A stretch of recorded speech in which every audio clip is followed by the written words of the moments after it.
My name's Ben Penfold, so I'm the Rugby Development Officer. Our main goal is to try and create the pathway which we've got in place to develop more first team players from the local area.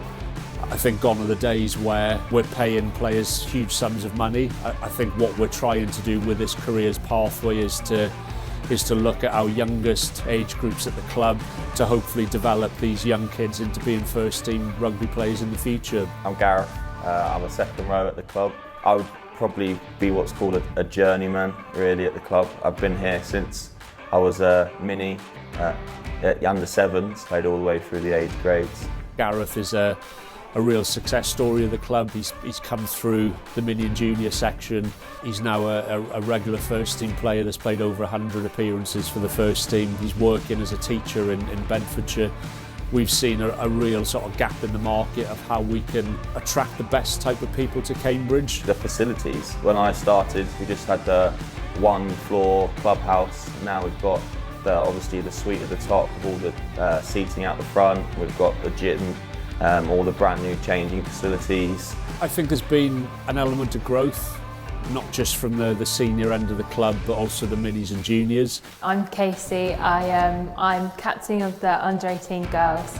Every season we get new faces. It's really nice. We seem to be getting more games as well. Really good friends for life, I'd say. The opportunities that it gives people, I feel like it's a more well-known club. My first job that I got was for one of the sponsors at the club.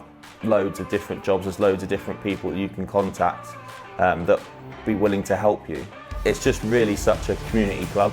Cambridge is a really attractive place for people to come and work and live, so we've used all those things to help this careers pathway that we're looking to introduce at the club. We're definitely trying to improve our links with university. Richie's doing a lot of work with Anglo Ruskin, and then UEA we're trying to connect with, and then University of Bedford as well.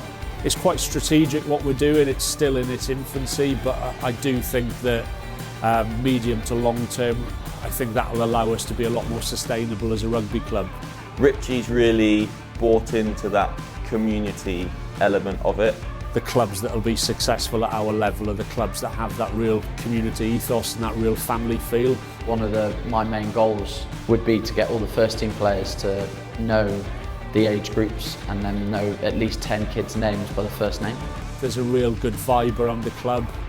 Even on a wet Sunday morning, you just have to look around and you see people enjoying themselves and people having fun, and that's something that we've got to still promote as a club.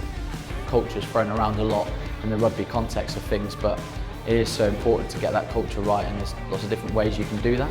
I don't know, it's just special. I think it's a rugby club where people have spent loads of time. See, people spend more time here than probably at home. Match days, like so many supporters around the club. There's huge growth that we can still achieve as a club, and I think it's really exciting for everybody that's involved.